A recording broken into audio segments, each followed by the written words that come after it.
Battle of the bandwagons. McCain rides high into California as Bush tries to keep the wheels from falling off. New interest rate worries on Wall Street. The Dow dips below 10,000. The great diet debate gets cooking and tempers boil over. Excuse me. But I haven't been making that claim. You just did, and you don't have the evidence to back it up. This is the CBS Evening News. With Dan Rather reporting from CBS News headquarters in New York. Good evening. There are signs tonight that support for George Bush may be eroding. By how much, one cannot accurately assess. The one-time heavily favored frontrunner for the Republican presidential nomination is back home in Texas trying to figure out where he went wrong.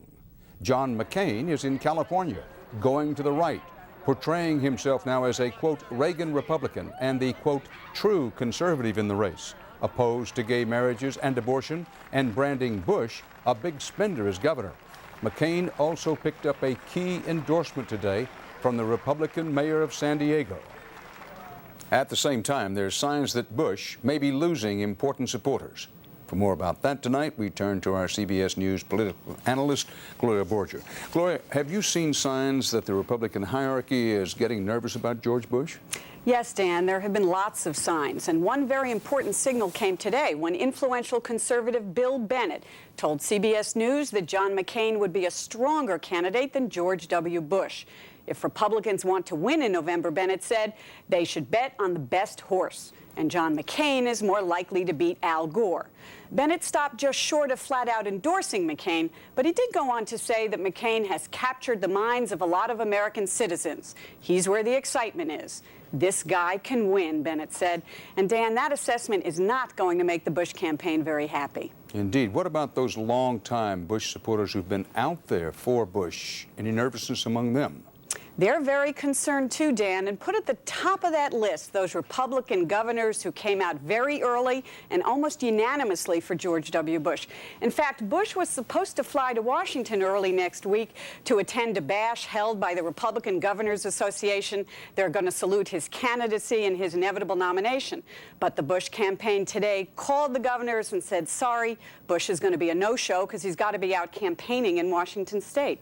Gloria, in sum, where does this leave the Bush-McCain race? I think it's very tight, Dan. We're not sure where it's going to go, but it could go all the way to the convention. Gloria Borger, thanks. The race for the GOP nomination may well be decided by moderates, those in the more or less middle of the party. CBS's Eric Ingberg reports Bush and McCain will be targeting them in the countdown to the Super Tuesday primaries and caucuses, now just 12 days away. A maverick wanting to look more regular, John McCain campaigned today in California, where he got the endorsement of Mayor Golding. This is an exciting campaign. He is an exciting candidate. Now comes a high-stakes chess match, starting about even. George Bush has lost most of his advantage in money, largely spent, and the psychological edge, he was unstoppable. He once had a clear message. I've been a uniter in my state, not a divider. Then he went to Bob Jones University in South Carolina, which bars interracial dating and has attacked Catholicism on its website. That, together with Bush's alliance with Christian right leader Pat Robertson, raised questions. When you get a combination of the Pat Robertson thing and the Bob Jones thing, and then Governor Bush's unhappiness about Democratic voters coming into the Michigan primary to cause mischief, you might be inadvertently sending an exclusionary message. The support of far-right organizations ignited Democrats and independents in Michigan who fueled McCain's win. McCain will try to exploit that. If I'd have been invited to go to Bob Jones University, sure I'd have gone. And I'd have told him, get out of the 16th century. The states coming up include several where Bush's ties to the Christian right may cost him support. And Bush, who complains about the Democrats and independents voting in GOP primaries, can take little comfort from the fact that between now and March 8th, there are 12 states holding contests which are open to one degree or another, accounting for 412 delegates. Only 3 states, California, New York, and Connecticut, are closed. They account for 295 delegates. Both candidates will look for ways to cut into the other's base. Governor Bush used to be proud to take Republican, Democrat support. Now he seems to treat them like aliens. The outcome in these two states could well hinge on which of these two candidates can appeal to the Republican Party's long-forgotten moderates. Eric Engberg, CBS News, Washington.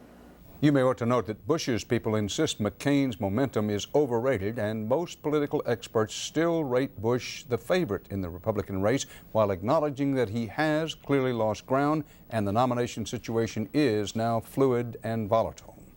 His aides say Governor Bush went home to Texas to see his family and attend to state business. Right now, among the most pressing business is the fate of Betty Lou Beets. The convicted husband killer is scheduled to die tonight by lethal injection, despite late claims that she was a victim of domestic abuse. CBS's Maureen Maher in Huntsville has the latest. Maureen?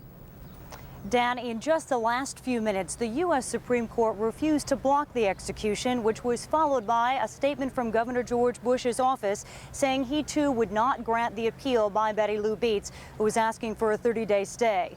Now, after sitting on death row for 15 years, she will become only the second woman to be executed in this state in the last 100 years. She is known as the Black Widow in Texas. Betty Lou Beets, sentenced to die for the murder of her fifth husband in 1985. Prosecutors say she did it to collect a $100,000 life insurance policy.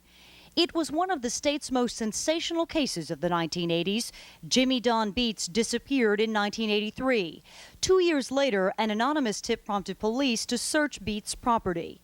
The Dallas fire captain's body was found buried under a wishing well, but unexpectedly, police also discovered the body of her fourth husband.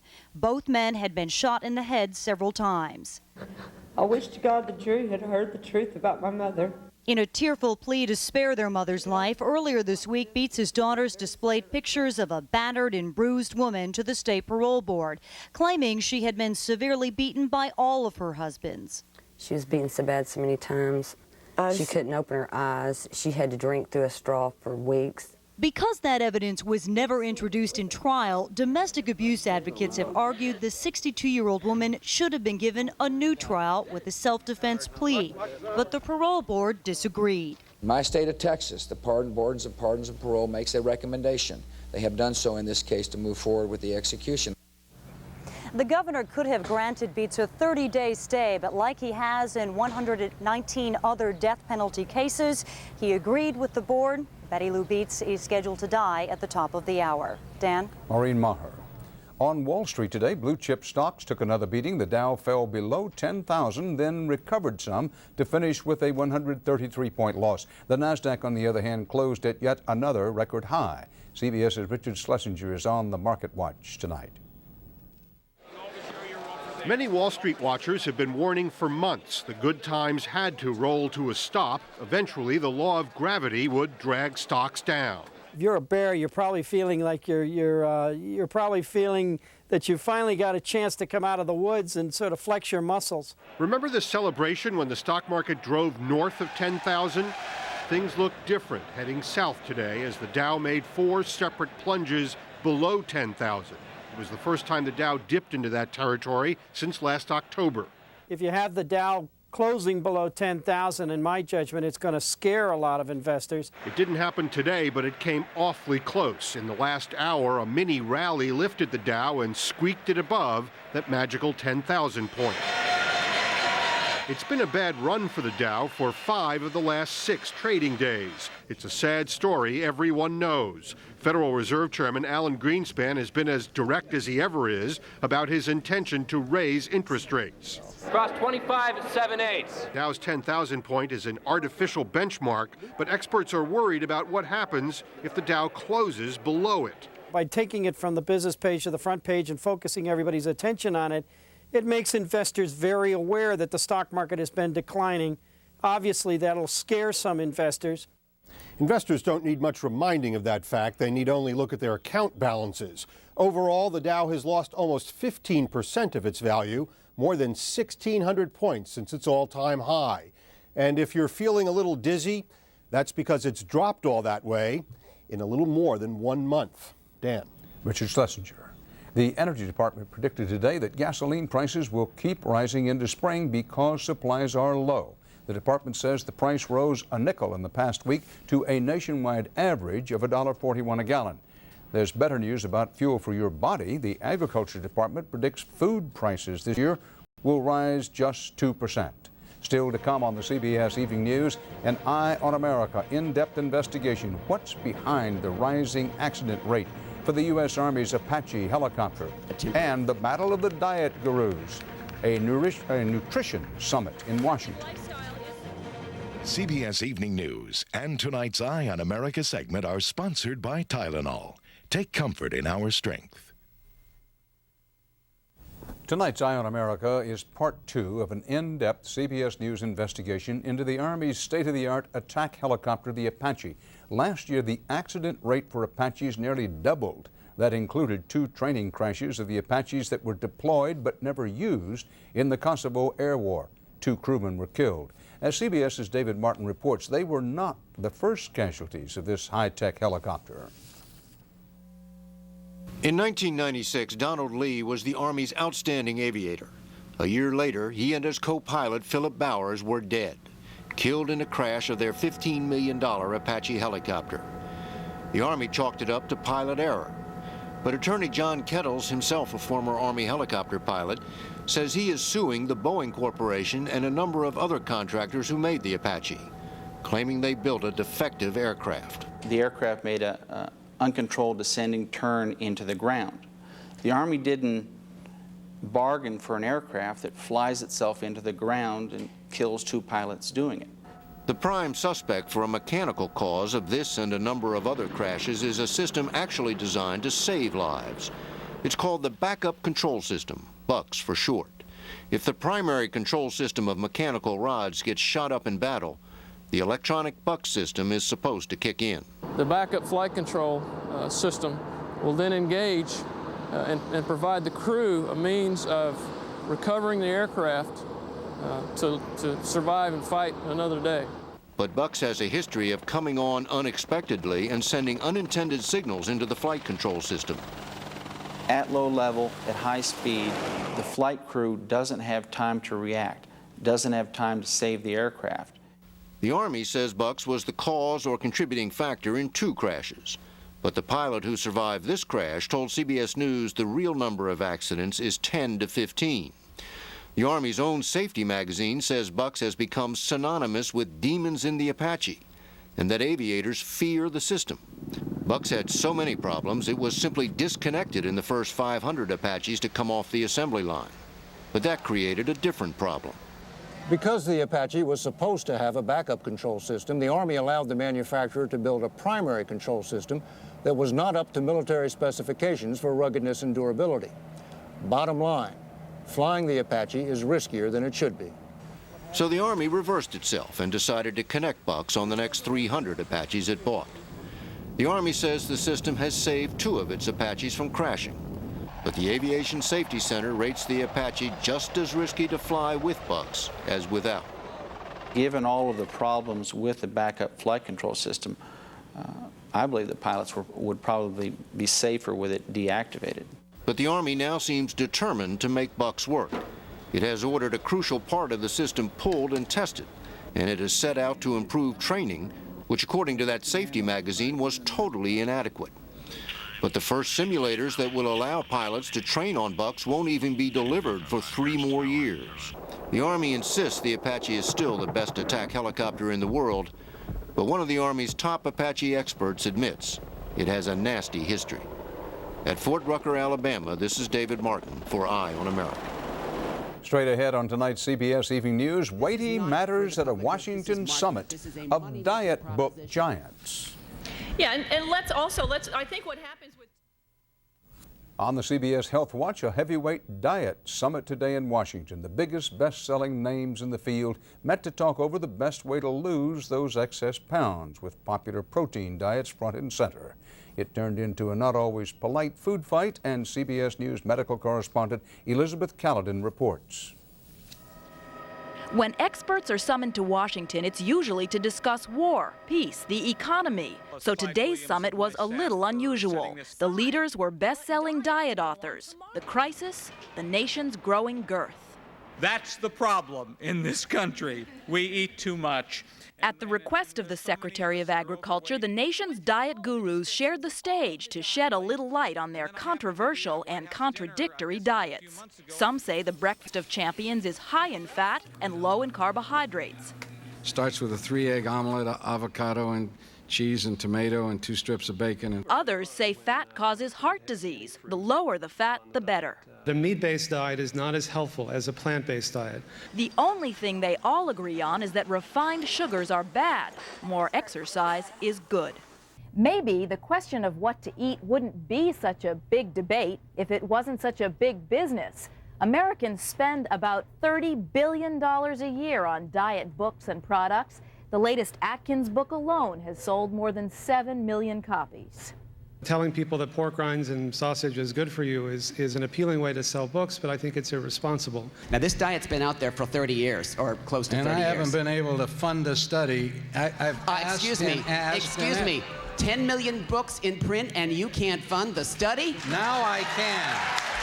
For confused dieters watching this great nutrition debate, little was settled. The government says it won't endorse any diet. But in this era of unprecedented obesity, it seems federal guidelines aren't working either. The government has now joined the national obsession with finding a diet that works. Elizabeth Caledon, CBS News, New York. The New York U.S. Senate race is now tighter than the A train at rush hour. A new CBS News New York Times poll of likely voters indicates that New York Mayor Rudy Giuliani and First Lady Hillary Clinton are now just about dead even. That's some improvement for the First Lady, but nearly half of New York voters are not happy with the choice. 48% say, isn't there someone else?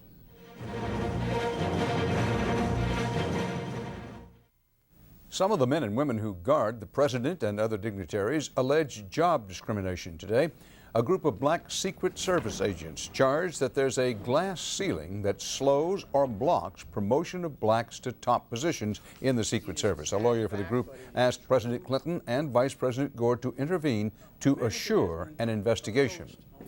Overseas, a flight to Egypt made history again today. Pope John Paul II became the first pope to visit Egypt. President Mubarak welcomed him to what he called a safe haven for all messengers of God. The Pope will visit biblical sites and also talk with leaders of Egypt's Muslim and Orthodox Christian communities. In East Africa, the people of Mozambique are trying to cope with a disaster.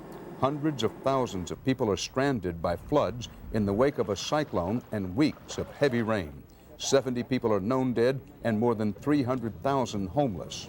And thousands of villagers are running from fire in the Philippines, driven from their homes by an erupting volcano.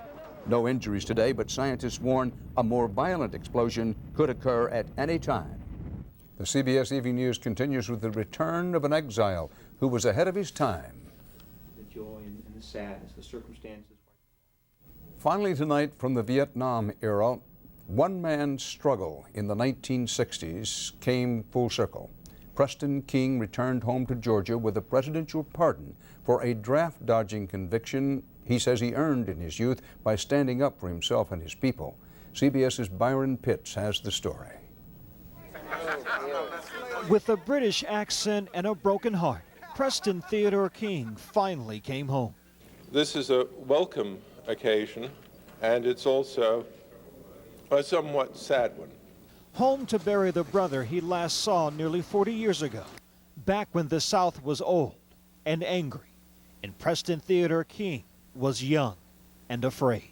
So after a point, you have to stand up and say no, and a part of saying no may mean simply to get out of the way. 39 years ago, King was sentenced to 18 months in prison for refusing to join the Army, a draft dodger. For years in letters, the draft board had always referred to him as Mr. But on the day he showed up in person, the all-white board suddenly began calling him by his first name.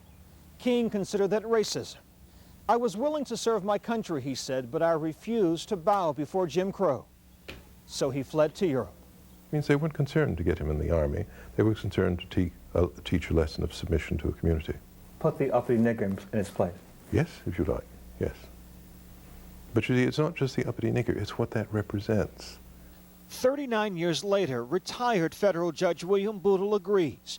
He was the man who sentenced King to prison and 2 years ago wrote a letter asking for a presidential pardon. In a way, race had nothing to do with that trial. In another way, race had everything to do with it. Now 97, Judge Bootle says King taught him a lesson and helped change the South. We came by it naturally. Well, racial discrimination. Racial discrimination. Well, it took people like Rosa Parks and Mr. Preston King to call our attention to it. At age 63, Preston Theodore King says it's unlikely he'll ever make a home in America. But 39 years ago, he did make his point. Byron Pitts, CBS News, Albany, Georgia. And that's part of our world tonight. Now, here's Peter Van Sant with a preview of tonight's 48 Hours. Tonight, panic. It can ruin lives. My heart starts pounding. Striking anywhere. I can't breathe. Anytime. Panic destroyed a lot of my dreams. I'm just scared I'm going to black out and crash. Later on 48 Hours. Panic, 48 Hours, 10 o'clock, 9 Central Time. Till then, Dan Rather reporting for the CBS Evening News. See you again soon on 48 Hours. For news 24 hours a day, CBS.com on the internet and on our interactive partner, America Online, at keyword CBS News. Hidden treasures in your home? Find out tomorrow on The Early Show. Experience CBS News.